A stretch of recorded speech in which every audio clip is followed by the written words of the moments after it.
అందరికి నమస్తే. నా పేరు ప్రవీణ్. నాది education background MA political science. Recent టైమ్స్లో మార్వాడి గో బ్యాక్ అనే స్లోగన్ గురించి మనం తరచుగా వింటున్నాం. ఆ ఇష్యూ పైన నా యొక్క వ్యూ పాయింట్స్ని మీతో షేర్ చేసుకుందాం అనుకుంటున్నాను. ఈ భూమి పైన మొత్తం 7 ఖండాలు ఉంటే వాటిలో భారతదేశానికి ఉన్నటువంటి బ్యూటీ ఏంటంటే భారతదేశాన్ని సబ్ కాంటినెంట్ అని కూడా అంటారు. భారతదేశం ఏషియన్ కాంటినెంట్లో భాగమైనప్పటికీ కూడా ఒక కంటినెంట్లో ఉండాల్సినటువంటి క్వాలిటీస్ అన్నీ ఒక భారతదేశంలో మనకు స్పష్టంగా కనిపిస్తాయి. జాగ్రఫికల్గా చూసినా లేదంటే కల్చరల్ డైవర్సిటీ పరంగా చూసినా ఇక్కడ భిన్నత్వంలో ఏకత్వం ఉంటుంది. జాగ్రఫికల్గా చూస్తే ఇక్కడ విభిన్న రకాల శీతోష్ణ స్థితులు, వాతావరణ పరిస్థితులు ఉంటాయి. తర్వాత భారతదేశానికి తూర్పున బంగాళాఖాతం, ఉత్తరాన హిమాలయ పర్వతాలు, పశ్చిమాన అరేబియా సముద్రం, దక్షిణాన హిందూ మహాసముద్రం ఉంటుంది. మరి అంతేకాకుండా భారతదేశంలో విభిన్న రకాల మతాల ప్రజలు, భాషలు, సంస్కృతులు, ఆచార వ్యవహారాలు మరియు వివిధ తెగలకు సంబంధించిన ప్రజలందరూ కూడా ఒకే దేశంలో ఒకే ప్రజగా ఇక్కడ జీవించడం అనేది జరుగుతూ వస్తుంది. అందుకే భారతదేశాన్ని ఒక లౌకిక దేశం అని కూడా అంటారు. ఇష్యూ గురించి మాట్లాడితే 2025 ఆగస్టులో సికింద్రాబాద్ మోండా మార్కెట్లో పార్కింగ్ గొడవ నుంచి మొదలయ్యి Marwari trader, local Dalit youth మధ్య కుల అఫెన్స్లు, ఫిజికల్ అటాక్స్ జరిగాయని వీడియోస్ వైరల్ అయ్యాయి. దాంతో స్థానిక ఆర్యవైశ్యులు, కోమిటి వర్గాల వాళ్ళు మార్వాడీలు నకిలీ వస్తువులను తక్కువ ధరలో విక్రయిస్తూ వాళ్ళ యొక్క వ్యాపారాలను దెబ్బతీస్తున్నారని వాళ్ళు ర్యాలీలు నిర్వహించడం జరిగింది. ఆమన్గల్, హాప్సిగూడ, ఇబ్రహీంపట్నంలో షాపులు మూతలు పడ్డాయి. అయితే ఈ ఇష్యూ పైన బీజేపీ లీడర్స్ స్పందించి ఇది ఒక రాజకీయ కుట్రగా వాళ్ళు దీన్ని భావించారు. అంతేకాకుండా వాళ్ళు మార్వాడీలు హైదరాబాద్ ఎకానమీకి కీలకమని కూడా చెప్పారు. ఇది కులం, ఎకానమీ, మైగ్రేషన్ మిక్స్డ్ ఇష్యూ. నేను క్లియర్గా ఫ్యాక్ట్స్తో నా ఎక్స్పీరియన్స్ యాడ్ చేసి చెప్తాను. అయితే ఈ ఇష్యూ పైన మన భారత రాజ్యాంగము ఏం చెప్తుందో చూద్దాం. భారత రాజ్యాంగంలోని ఆర్టికల్ 19 క్లాస్ 1 క్లాస్ ఈ ప్రకారము ప్రతి భారతీయుడు దేశమంతటా సంచరించి ఎక్కడైనా సరే స్థిర నివాసము ఏర్పరచుకోవచ్చు అని ఇండియన్ కాన్స్టిట్యూషన్ చెప్తుంది. మరి అదేవిధంగా ఆర్టికల్ 19 క్లాస్ 1 క్లాస్ జీ ప్రకారము ఒక పౌరుడు తనకు నచ్చిన ఏ వృత్తినైనా సరే, ఏ వ్యాపారాన్నైనా సరే చేపట్టవచ్చు. అయితే ఈ రెండు కూడా ఆర్టికల్ 19 క్లాస్ 6 ప్రకారము స్థానిక చట్టాలకు లోబడి ఉండాలనే పాయింట్ని మళ్ళీ చెప్తుంది ఇక్కడ. అంటే మనం ఎక్కడున్నా సరే అక్కడ ఉన్నటువంటి ఆచార వ్యవహారాలు, అక్కడ ఉన్నటువంటి మత విశ్వాసాలు మరియు అక్కడ ఉన్నటువంటి సిస్టానికి లోబడి వీళ్ళు అడాప్ట్ చేసుకోవాలి. కులం, రిలీజియన్ ఆధారంగా డిస్క్రిమినేషన్ ఉండొద్దని ఆర్టికల్ 15 చెప్తుంది. అదేవిధంగా ఆర్టికల్ 14 చట్టం ముందర అందరూ సమానులే అని చెప్తుంది. అయితే సాధారణ ప్రజల ప్రయోజనాల దృష్ట్యా ఈ యొక్క హక్కులపైన కొన్ని పరిమితులను విధించవచ్చు. ఆ విధంగా ఇక్కడ మెజారిటీ పీపుల్కి నష్టం జరుగుతుంది ఒక వ్యక్తి లేకపోతే ఒక క్యాస్ట్ యొక్క పనితీరు వల్ల అని భావించినప్పుడు, అంటే ఉదాహరణకు ఇప్పుడు మోనోపోలీ చేస్తున్నారు అంటున్నారు, దాన్ని నియంత్రించవచ్చు. ఈ చట్టాల ద్వారా ఆంక్షలు విధించి దాన్ని నియంత్రించవచ్చు మనం. ఇది గ్లోబలైజేషన్ యుగం. భారతీయులు ప్రపంచంలో ఉన్న అన్ని దేశాల్లోకి వెళ్ళి సెటిల్ అవుతున్నారు. ఉదాహరణకు తీసుకుంటే అమెరికా, అదేవిధంగా United Kingdom, Saudi Arab Emirates, ఇలా వెళ్ళి వాళ్ళు కూడా అక్కడ సెటిల్ అవుతున్నారు. కానీ అక్కడ స్థానిక చట్టాలకు వాళ్ళు లోబడి వాటిని గౌరవిస్తూ వీళ్ళు జీవిస్తారు. అదేవిధంగా ఎవరికైనా అదే వర్తిస్తుంది. అయితే ఈ మార్వాడీస్ హైదరాబాద్లో అంటే తెలంగాణ కల్చర్లో ఒక భాగమై 18th సెంచరీ నుంచి కొనసాగుతూ వస్తున్నారు. అంటే నిజాం రూలింగ్ నుంచి ఉన్నారు వాళ్ళు గ్రెయిన్స్, జ్యువెలరీ అండ్ టెక్స్టైల్స్లో హైదరాబాద్ జీడిపికి 20% కంట్రిబ్యూట్ చేస్తున్నారు. వీళ్ళు కల్చర్ని అడాప్ట్ చేసుకొని, భాష నేర్చుకొని ఇక్కడ కల్చర్లో భాగమైపోవడం అనేది చాలా పాజిటివ్ అంశం. ఇది మన భారత రాజ్యాంగంలో ఉన్నటువంటి బ్యూటీ. అంటే ఒకవైపు హక్కులను కల్పిస్తూనే మళ్ళీ వాటిని కంట్రోల్ చేసేటువంటి మాస్టర్కి దాంట్లోనే ఉంటుంది. ఈ రకంగా చూస్తే మనకు రీసెంట్ టైమ్స్లో 2014లో తెలంగాణ సాధించుకునే కంటే ముందు మన తెలంగాణ ప్రజలు ప్రధానంగా ఎదుర్కొన్నటువంటి సమస్యల్లో ఈ పక్షపాతం, అంటే ఉదాహరణకు డెవలప్మెంట్ కానీ, రోడ్స్ కానీ, ఇరిగేషన్, జాబ్స్, వీటన్నిటిలో తెలంగాణ ప్రాంతానికి అన్యాయం జరుగుతూ వచ్చేది. దానివల్ల తెలంగాణ ఉద్యమం ఉవ్వెత్తున ఎగిసిపడి ఇది ఎంతోమంది ఆత్మ బలిదానాలు జరిగిన తర్వాత ప్రత్యేక రాష్ట్రాన్ని మనం సాధించుకోవడం జరిగింది. అంటే ఎక్కడైనా సరే అన్యాయం జరుగుతుంది అన్నప్పుడు అక్కడ ఒక యుద్ధము, ఒక ఉద్యమం అనేది తప్పకుండా వచ్చి తీరుతుంది.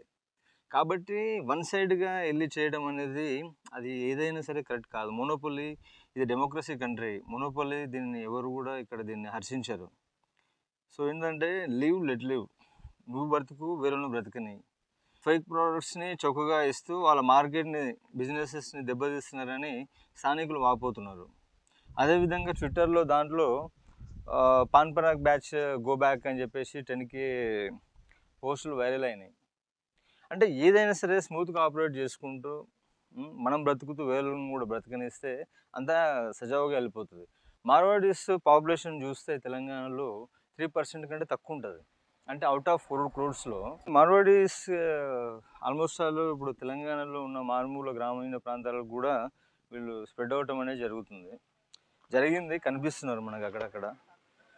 సరే, ఇప్పుడు వీళ్ళు ఇక్కడ వచ్చి భాష నేర్చుకొని ఈ యొక్క సంస్కృతిలో భాగమైపోవడం ఓకే, కానీ టోటల్ కమాండ్ చేసుకోవడము అని ట్రై చేయడం అనేది సరైనది కాదు. ఎందుకంటే ఈ గ్రెయిన్స్ కానీ, జ్యువెలరీ కానీ, టెక్స్టైల్స్, ఇలాంటి FMCG వీటిల్లో వీళ్ళు 50% మార్కెట్ షేర్ని కలిగి ఉన్నారు. వీళ్ళు ఉండేదంతా 1.5 lakhs మాత్రమే టోటల్ తెలంగాణ పాపులేషన్లో. అంటే ఫైనాన్షియల్లీ సౌండ్ ఉంటారు వీళ్ళ యొక్క థింకింగ్ అనేది వాళ్ళ క్యాస్ట్ వరకు ఆలోచిస్తారు. అంటే వాళ్ళ క్యాస్ట్కి ఎంత హెల్ప్ చేసుకుంటారు వీళ్ళు. బేసిక్లీ వీళ్ళు క్యాలిక్యులేటెడ్ అండ్ కమర్షియల్ పీపుల్. ఇక్కడ తెలంగాణ ప్రజలు ఏంటంటే ఎమోషనల్ పీపుల్. తర్వాత వీళ్ళు వేరే స్టేట్ నుంచి వచ్చి ఇక్కడ ఉంటున్నారు కాబట్టి వాళ్ళలో యూనిట్ ఎక్కువ ఉండడానికి ఛాన్సెస్ ఉంది. ఇక్కడ తెలంగాణ ప్రజలు ఇక్కడ స్థానికులు కాబట్టి వీళ్ళల్లో ఉండేటువంటి సమస్యలు కులము, మతము ప్రాతిపదికన వీళ్ళ లోపల కొద్దిగా ఇండిఫరెన్సెస్ ఉంటాయి. యూనిట్ అనేది ఎక్కువ రాదు. కాకపోతే వీళ్ళకి తీవ్రంగా అన్యాయం జరుగుతుంది అన్నప్పుడు అందరూ కలిసి వస్తారు. ఇప్పుడు సికింద్రాబాద్లో ప్రధానంగా ముండా మార్కెట్, అదేవిధంగా బేగం బజార్లో అక్కడిక్కడ ఉంటారు ఈ మార్వాడీస్. అయితే తెలంగాణ అంటే జస్ట్ సికింద్రాబాద్ ముండా మార్కెటే కాదు కదా, తెలంగాణకు చుట్టూ చాలా విలేజెస్ ఉంటాయి, చాలా పట్టుతో ఉన్నది. ఇంకోటి ఇది ఒక రెవల్యూషనరీ ల్యాండ్. ఇది ఇప్పటి నుంచి కాదు, కొన్ని 100 సంవత్సరాల నుంచి, ఇది నిజాం టైం నుంచి కూడా ఇక్కడ ఆత్మ బలిదానాలు, పోరాటాలు చేస్తూ వస్తున్నారు. ఇక్కడ పీపుల్ ఎమోషనల్ కాబట్టి వాళ్ళకు మర్యాద ఇచ్చి వాళ్ళకు సహకరించి వాళ్ళ నుంచి హెల్ప్ తీసుకొని వాళ్ళకి అన్యాయం జరిగినంత వరకు ఎవరికి ఏం నష్టం లేదు, ఎవరికి కష్టం లేదు, ఎవరికి ఏం ఇబ్బంది లేదు. కాబట్టి ఈ గ్రూపులు కడతాము, లేదంటే డబ్బులు ఉన్నాయి కదా అని చెప్పి వన్ సైడ్ వెళ్తామంటే అది నడవదు. అది అందరికీ ఈరోజు రేపు అన్ని విషయాలు తెలుసు కాబట్టి మనము ఇంటర్నల్ హార్ట్తో జెన్యూన్ ఉండటమే సరైన అంశం. ఈ రోజుల్లో మనం ఏదో మ్యానిపులేట్ చేస్తాము, లేకపోతే బ్రెయిన్ వాష్ చేస్తాము. ఇప్పుడు యాక్చువల్లీ మనం ఇన్సిడెంట్ని చూస్తే అక్కడ పార్కింగ్ దగ్గర ఏదో ఇష్యూ జరిగింది. మార్వాడి ట్రేడర్ లోకల్ దళిట్స్ యువకుల్ని క్యాస్ట్ డిస్క్రిమినేషన్ చేసి తిట్టుతూ తర్వాత వాళ్ళని ఫిజికల్గా అఫెన్స్ చేసిండని చెప్పేసి వీడియోస్ వైరల్ అయినాయి. అయితే దానికి వాళ్ళ కమ్యూనిటీ అంతా దానికి సపోర్ట్ చేసుకొని అది చేయడం వల్ల వేరే వాళ్ళు దీనికి యాడ్ అవ్వడం అయింది. అంటే మరి అక్కడ లోకల్లో ఉండేటువంటి యూత్స్కి కూడా తెలంగాణ ప్రజలు వాళ్ళకి సపోర్ట్ చేయాల్సి వస్తుంది కదా. అట్లా కాకుండా ఆ ఇరు వర్గాలను దాని తప్పే ఉంది, న్యాయం ఉన్న సైడ్ ఉంది అనేది చూసి తప్పు చేసినోడు ఆయనకి నేరుగా వెళ్ళి క్షమాపణ చెప్తే సరిపోయేది.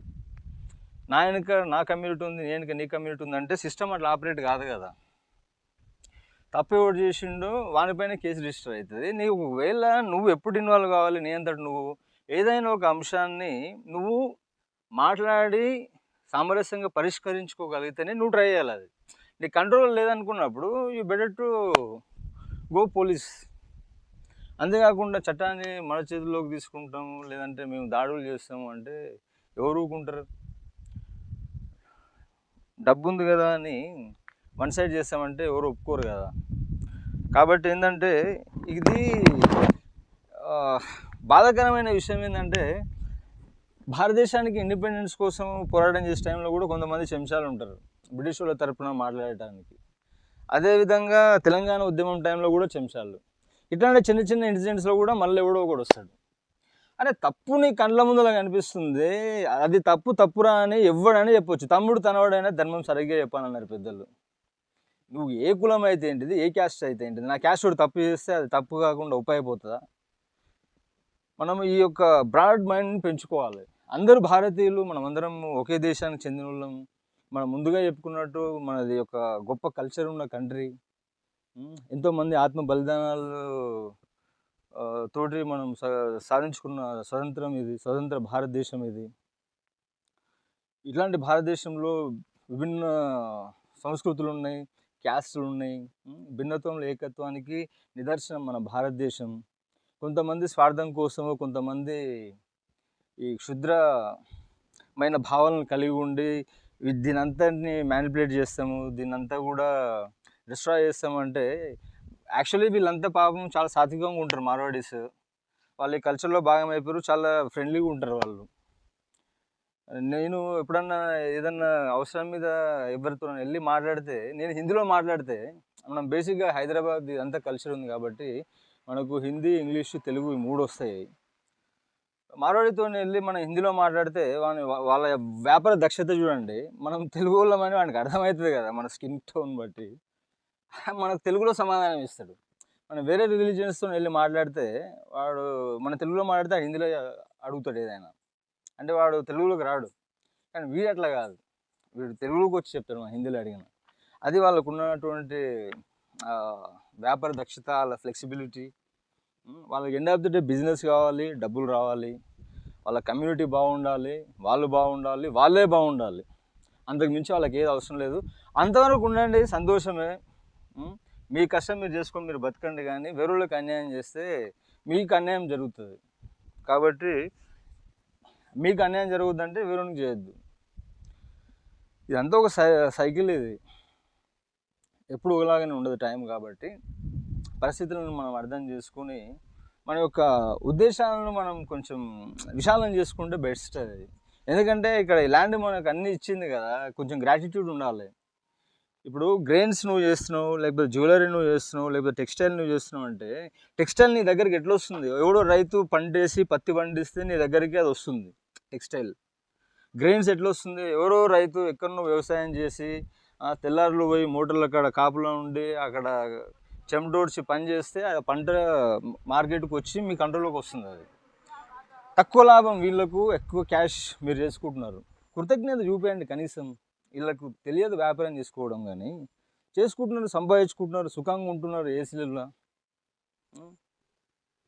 తిని మంచిగా హ్యాపీగా ఉంటున్నారు. పొట్టలు పెంచేసినాం. కష్టజీవులను కూడా చూద్దాం కొద్దిగా. ఏం దీంట్లో మనం ఆలోచించడం రాంగ్ ఏముంది? కాబట్టి నేను వచ్చేది ఏంటంటే, మిస్టేక్ ఎక్కడైనా జరిగినప్పుడు అక్కడ ఎట్లాంటి గిల్టీ ఫీల్ అవసరం లేదు. తప్పు జరిగినప్పుడు క్షమించమని అడగడం ఏముంది, ఆ ఇష్యూ అక్కడికి క్లోజ్ అయిపోయేది. ఒకసారి ఒకటి వచ్చిన తర్వాత మళ్ళీ ఏదైనా వస్తే మళ్ళీ స్ట్రైక్ అయితేనే ఉంటుంది. అది ఎవరి స్వార్థం కోసం, ఇది ఎవరికి అవసరం ఇది. కాబట్టి ఈ దేశము ఎవడు ఎంత ట్రై చేసినా ఇది ముక్కలు కాదు. ఇది చాలామంది చాలా రకాలుగా ఇప్పటికీ ట్రై చేస్తూనే ఉంటారు. మెజారిటీ హిందూస్ ఉన్నా, తర్వాత ముస్లిమ్స్ ఉన్నా, ఆ తర్వాత సిక్స్ ఉన్నా, ఆ తర్వాత క్రిస్టియన్స్ ఉన్నా, జైన్స్, బుద్ధిస్టులు, వీళ్ళందరూ కలిసే ఉన్నారు. ఎందుకంటే ఎండ్ ఆఫ్ ద డే అందరూ భారతీయులు అనే భావన ఇక్కడ బలంగా ఉంటుంది. ఇప్పుడు తెలంగాణలో ఆ క్యాస్ట్, ఈ క్యాస్ట్, వాడు అది ఇది అనుకున్నా కూడా తెలంగాణ భావన వచ్చినప్పుడు అందరూ వచ్చి ఫైట్ చేశారు. అది భారతదేశం కూడా వర్తిస్తుంది. కాబట్టి దీన్ని ఈ ఈకో ఫ్రెండ్లీగా ఈ సిస్టమ్ని దీన్ని డిస్టర్బ్ చేయకుండా ఇట్లనే కొనసాగించుకుంటే అందరికీ మంచిది. మేరా భారత్ మహాన్. జై హింద్.